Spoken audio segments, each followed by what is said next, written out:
ہماری تاریخ میں بہت بڑا خوبصورت نام عبداللہ بن زید رحمۃ اللہ علیہ کا ہے۔ آپ نے ساری زندگی نکاح نہیں کیا، جوانی گزر گئی، بڑھاپا آیا۔ ایک دن بیٹے حدیث مبارکہ پڑھ رہے تھے تو اس میں نبی کریم صلی اللہ علیہ وآلہ وسلم کا فرمان پڑھا، جس کا مفہوم یہ تھا کہ جنت میں کوئی اکیلا نہیں ہوگا جو نکاح کی عمر میں نہیں پہنچا، یا پہنچا بھی تو کسی وجہ سے نہیں ہوا اور وہ مسلمان ہی مرا، تو اللہ مسلمان مردوں اور عورتوں کا جنت میں آپس میں نکاح کر دے گا۔ جب یہ حدیث مبارکہ پڑھی تو دل میں خیال آیا کہ یہاں تو نکاح نہیں کیا، جنت میں تو ہونا ہی ہے، جنت میں میری بیوی کون ہوگی؟ دعا کی کہ یا اللہ مجھے دکھا تو صحیح، جنت میں میری بیوی کون ہوگی؟ پہلی رات دعا قبول نہیں ہوئی، دوسری رات بھی دعا قبول نہیں ہوئی، تیسری رات دعا قبول ہو گئی۔ خواب میں کیا دیکھتے ہیں؟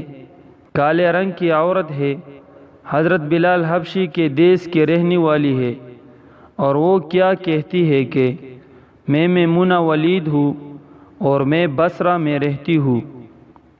پتہ مل گیا۔ آنکھ کھلی، حضرت کی تہجد کا وقت تھا، نوافل پڑھے، نماز فجر باجماعت ادا کی اور سواری لے کر حضرت عبداللہ بن زید بصرہ گئے۔ وہاں لوگوں نے بڑا استقبال کیا، حضرت کا نام ہی بہت بڑا تھا۔ بیٹھا کر پوچھا، حضرت بتائے بغیر کیسے آنا ہوا؟ خیر تو ہے؟ آپ نے پوچھا، یار یہ تو بتاؤ یہاں کوئی میمونہ ولید رہتی ہے؟ لوگوں نے حیران ہو کر پوچھا، حضرت آپ اتنے دور سے چل کر میمونہ ولید سے ملنے آئے ہیں؟ آپ نے فرمایا، کیوں اس سے کوئی نہیں مل سکتا؟ نہیں حضور، وہ تو دیوانی ہے، لوگ اسے پتھر مارتے ہیں۔ حضور نے پوچھا، کیوں مارتے ہیں؟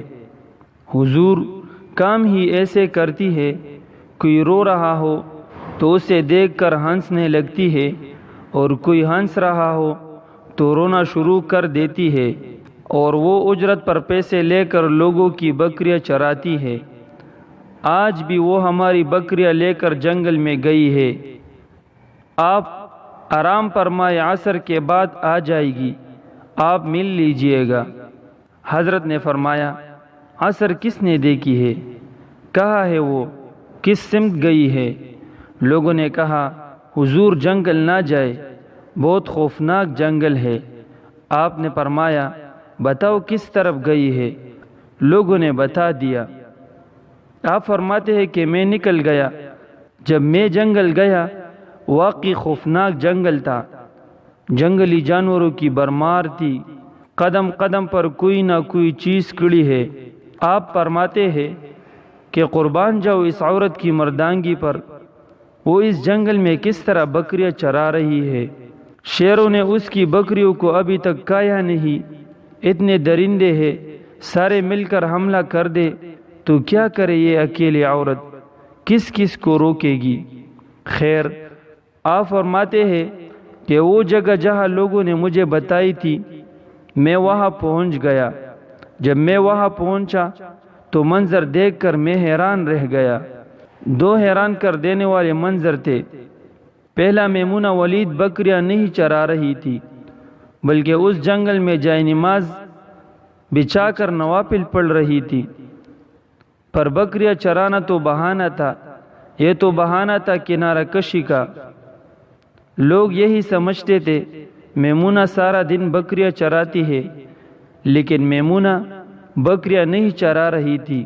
دوسرا کیا دیکھا کہ میمونہ تو نماز پڑھ رہی ہے، پھر بکریاں کون چرا رہا ہے؟ بکریاں تو ایک جگہ نہیں رکتی، کہیں ادھر جاتی ہے کہیں ادھر۔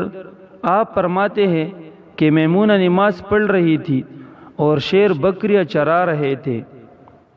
بکریاں چر رہی ہے، شیر ان کے ارد گرد گھوم رہے ہیں۔ اگر کوئی بکری بھاگتی ہے، اس کی فطرت ہے شرارت کرنا، تو شیر اسے پکڑ کر واپس لے آتا ہے، لیکن کہتا کچھ نہیں۔ آپ فرماتے ہیں میں حیران و پریشان کھڑا تھا کہ یہ کیسے ہو گیا، یہ فطرت کیسے بدل گئی۔ لوگ کہتے ہیں فطرت نہیں بدلتی، یہ شیروں اور بکریوں میں یاری کیسے ہو گئی۔ آپ فرماتے ہیں میں دنگ حیران و پریشان کھڑا ہوں، مجھے نہیں پتا کہ کب میمونہ ولید نے نماز ختم کر دی اور مجھے مخاطب کر کے کہتی ہے کہ اے عبداللہ، ملنے کا وعدہ تو جنت میں تھا، آپ یہاں آ گئے۔